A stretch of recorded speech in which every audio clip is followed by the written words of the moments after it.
Saving enough money to buy your first rental properties can be hard. I get it. When I was 23 years old and I first started investing in real estate, I had $1,000 in the bank. But I was able to get started in real estate using little or none of my own money. In this video, I'm going to share 7 different low money down strategies that I've used so that you can buy your next rental property even if you don't have a lot of cash. The first way to buy a property with little or none of your own money is by using a partner. This basically means if you don't have the cash to buy the property, you can find someone who does and then figure out a way to split the profits. This is actually the exact method I used to buy my first property. I was 23 years old and I just graduated from college, and I knew I was interested in real estate investing, but I had a lot to learn, and as I said before, I didn't have any money to buy my first properties. So I was actually taking a class back at Clemson University where I graduated from. It was a business class. My professor, Dr. Stone, was talking out to the class and started mentioning that he invested in real estate. And so after class, of course, I went up to him, I talked to him, I asked him some questions, and one thing led to another, and I was able to ride around with him, look at his properties, and we developed a friendship. He was teaching me basically some of what he learned. But over time, I asked him a question, and I was nervous at first, but I said, I think I can find a good deal. I've been looking at properties on the market, I've been looking at properties off the market, and if I buy a deal like this, and I showed him just a basic formula, if I could buy it below the full value, if I could do that, could you put up the money for this deal? And then I paused and I waited to see what he would say. And his basic answer was, yes, I'll put up the money if you find the deal and you manage it and you deal with it. And so that was our basic arrangement. And we started an LLC, basically a partnership where we bought a property together. Now that's the way we structured it. And if you wanted to do that, that's a good structure as well. It takes a little bit of effort and time and maybe a little bit of money to set up an LLC. But there's also another structure I probably would have used knowing what I know now, where I could have just let him buy the property and get the loan and put up the down payment. And then I could have stayed in the deal with him using a contract called an option or a lease option. And I have a whole video on how to do this and how to use what's called a credit partnership. So if you want to go more details of that structure, but the basic idea of this first lesson is that you can put up the money with someone else's money if you don't have it yourself, but you got to get a little creative and think outside the box. The second way that you can buy a rental property with little or none of your own money is actually by moving into the property first. Another term for this is called house hacking. There's a lot of different ways to house hack, but it basically means having your home that you live in, but also renting part of it out. So you could buy a single family house and rent out the other bedrooms. You could buy a duplex and rent out the other unit, or you could have a house that has a basement apartment or a granny flat or a kind of an apartment in the back of the house that you rent out on Airbnb or to someone. The main point is it's kind of a hybrid investment. But the biggest advantage is that when you move into the house, it gives you all of the owner-occupant financing programs, including programs like the Veterans Administration. If you're a veteran, it's called a VA loan. We can get in for zero money down. Or the USDA loan. If you happen to live in a rural area, not in a main urban area, there's a Department of Agriculture loan for 0% down. But even if you can't get those 0% down programs, there's a Federal Housing Administration for 3.5% down, or even some of the conventional loan programs for 5 or 10% down, and you have to pay some mortgage insurance every single month. The main point is there's a lot of options, a lot of programs out there if you choose to move into a property first. And you could rent it out while you live there, or maybe you live there for a couple of years and then once you go buy another house, you keep that property as a rental, but you've gotten into that property for a much smaller amount of cash up front. The third way you can buy a rental property with little or none of your own money is by using a home equity line of credit, also known as a HELOC. On my podcast, I interviewed someone named Marcus Murray who used this exact technique to buy rental properties across the country. He lived in California. He bought some properties in North Carolina using the equity in his home. So a home equity line of credit is essentially like a credit card, but it's secured against your house. So that means that you can write a check basically against that home equity line and then use that as a down payment or use it to fix up the property. And then eventually you can pay that loan back and that's still available for you to borrow again. So the benefit of that is that you have this equity in your home that's often unused and you're not getting any benefit from it, like if your house is appreciated in value or if you paid your loan down. And this is a way to take advantage of that, to use it to buy another property and to make some more money. Now I want to give a caveat on this is that when you borrow money against your own home, that the risk is if things go bad, you can actually lose your home. So that's caveat number one. Caveat number two is that when you borrow money against your home for the down payment, you're essentially borrowing 100% of the purchase price on that rental property. And early on in your career, you have to take some risks. So that might be okay on the first deal, especially if the cash flow makes sense. If you can cover all of the payment with your rent, or if you have enough money from your job or some other source to cover any kind of negative cash flow, it can still make sense. But the point is you want to have a plan to deal with that cash flow and maybe eventually to pay that money back to your home equity line of credit so that you don't have the negative cash flow situation and so that you can use that home equity line of credit again. If you want to see more details about how using a home equity line of credit works, I'll have a link to that interview with Marcus Murray in the description below. The fourth way that you can buy a rental property with little or none of your own money is by borrowing the money you need from an individual and then securing their money with a second position mortgage. Now let me draw this out to explain it a little bit further. Let's say you're buying a property for $250,000. This is a good deal. Maybe it's worth $300,000 or more after you buy the property and get it stabilized and cleaned up a little bit. So how do you buy that property if you don't have enough cash? Let's say you go to a local bank or maybe a savings and loan, and I'll tell you why that's important in just a second, but they're willing to loan you $200,000 or 80% of the purchase price. But you still have another $50,000 you have to put as a down payment. And let's say you have another $10,000 you need just for closing costs and some minor repairs. So you have $60,000 that you need to come up with. Well, let's say you go to an individual and you met another investor at a networking group and they're willing to loan you $60,000. Now, why would they do that? Maybe it's because you promised to pay them an interest rate that's attractive. Maybe they're getting 0% in the bank just sitting there in a savings account. Maybe they have a retirement account that's just sitting there and they want to take a little bit out of the stock market and loan the money out against real estate. So maybe you're willing to pay them 6% interest or 7 or 8% interest, and that's attractive to them. So that's their reason why they might do that. And for you, the reason why is it's allowing you to buy this deal that's a good deal without all of having the money to buy it. So this person who loans you $60,000 though, they also want to secure that loan to make sure if you get run over by a bus or something happens bad to you, they still have some kind of security.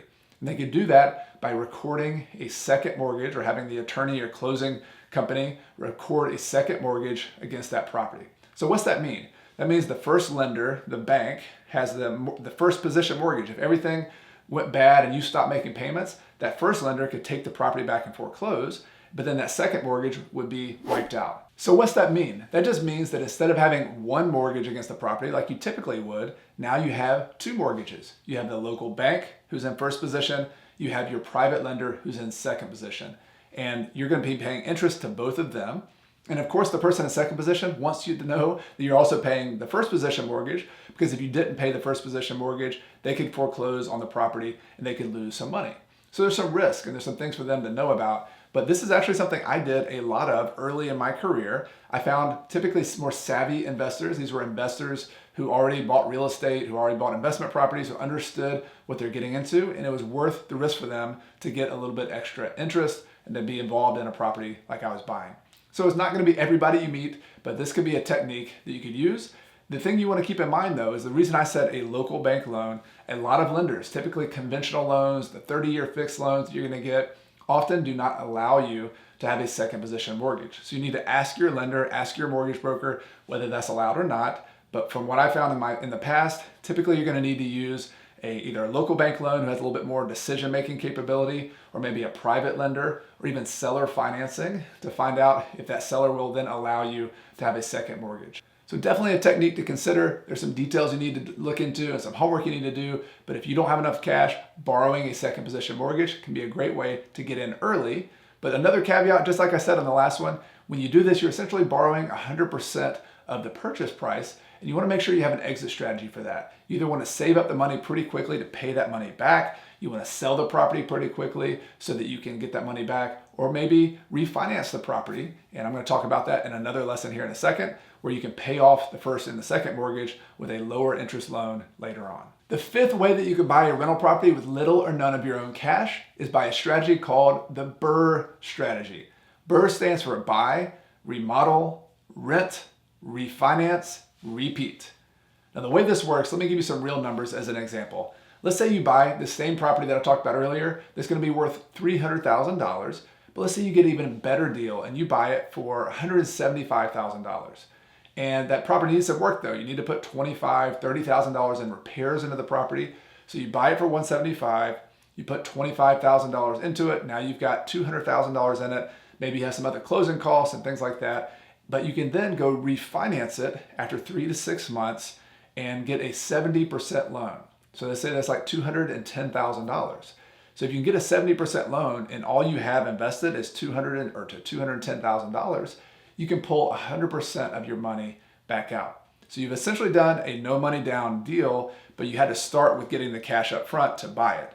Now, where can you get that cash? You might be able to get it from a private lender. You might be able to get it from a commercial bank that we talked about earlier, and then get a second loan from a private lender early on to buy that property. So all the other techniques I already talked about, maybe you're able to do that because you got such a good deal on it, and then you're able to refinance it with this permanent financing to pull all of your cash back out.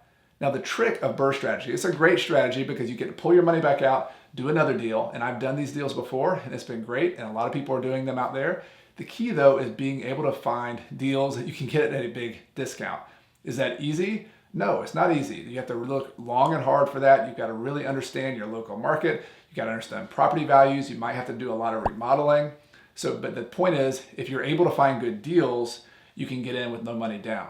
If you're paying full price for properties, it's going to be a little bit more difficult, or you're going to have to use some of the other techniques that I talked about earlier. So another good strategy, especially for those of you who are deal finders or who have a lot of time, like I did early in my career, where you're willing to just go look long and hard every day, every week to find good deals, a BRRRR strategy can be a really good way to consistently get into properties for little or none of your own money.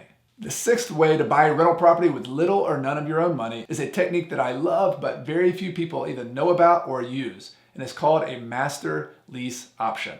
There's a quote by John Rockefeller, I believe, that said, "Own nothing, control everything."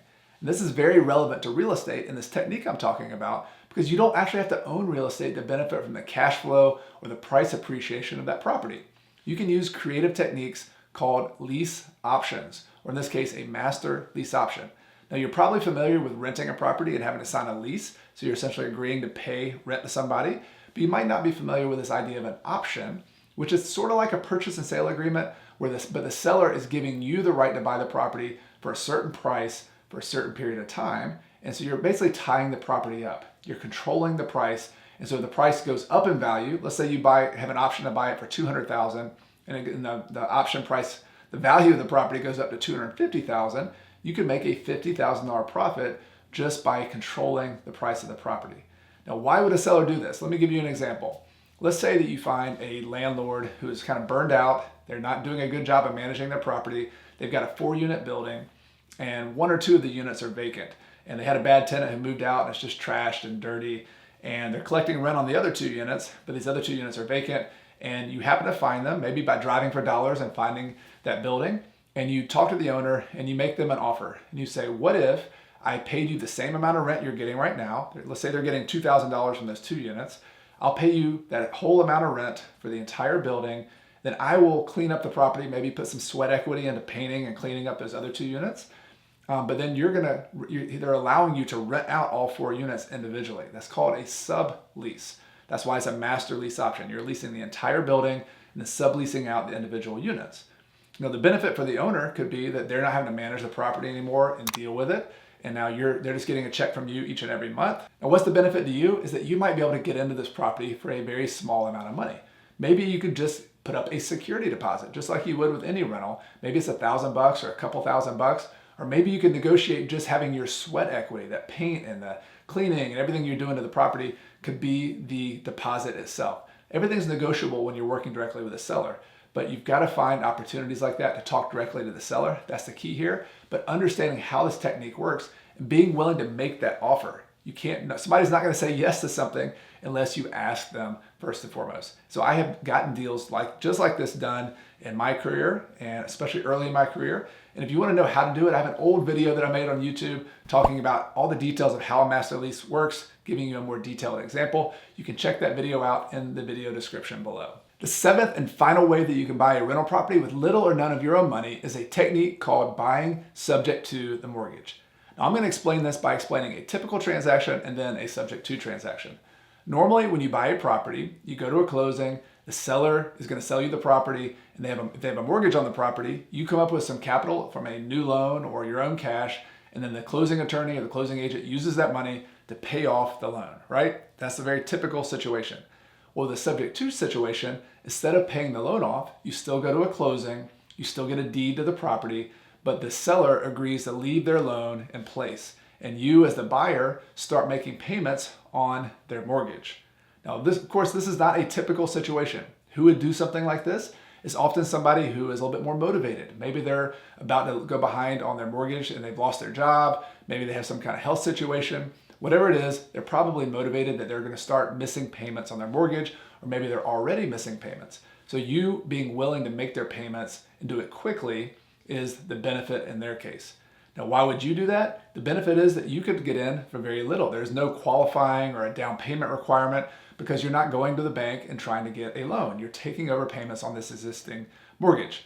Now, there are a lot of details of this technique, and one of the details to know about is that most mortgages have what's called a due on sale clause in their mortgage, meaning if you sell a property without paying it off, just like we're talking about here, that they could call the loan due. They have the option to call the loan due. So you always want to check with your local attorney, check with the documents that you're reading on that mortgage. That means that they could call the loan due and you have to pay it off if they choose to do that.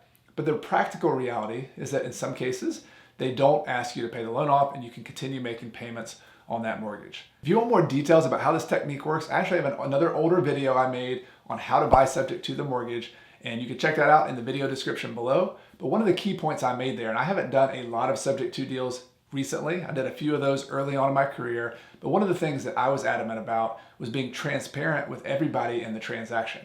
Is that you disclose to the seller, of course, they need to know what you're doing, but also disclosing to the lender, to the bank, not trying to hide the fact that you are buying this property subject to the mortgage.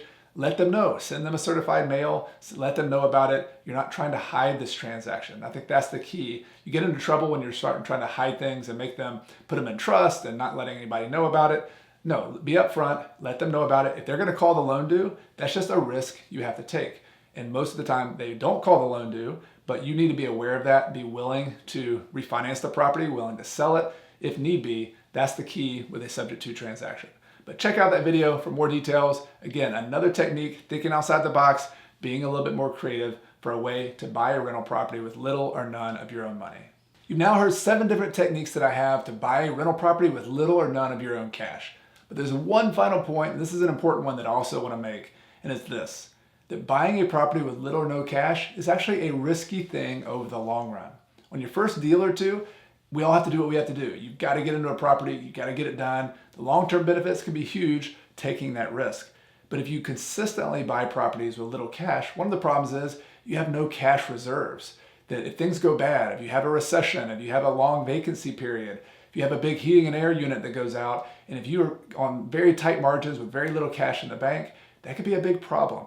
So just understand the risk you're taking when you first get into a deal. As quickly as you can, save up some extra cash. Have cash reserves in particular so that you can deal with problems, so that you can be flexible, and really so you can finish the race of being a real estate investor. Starting is one thing, but we want to finish. You want to get to that finish line where you actually live off your rental income, where you actually build wealth, and that's the main point. And so understand that getting started is critical. You've got to take a risk, but also you don't want to consistently take too big a risk over the long run or you'll never finish in the first place.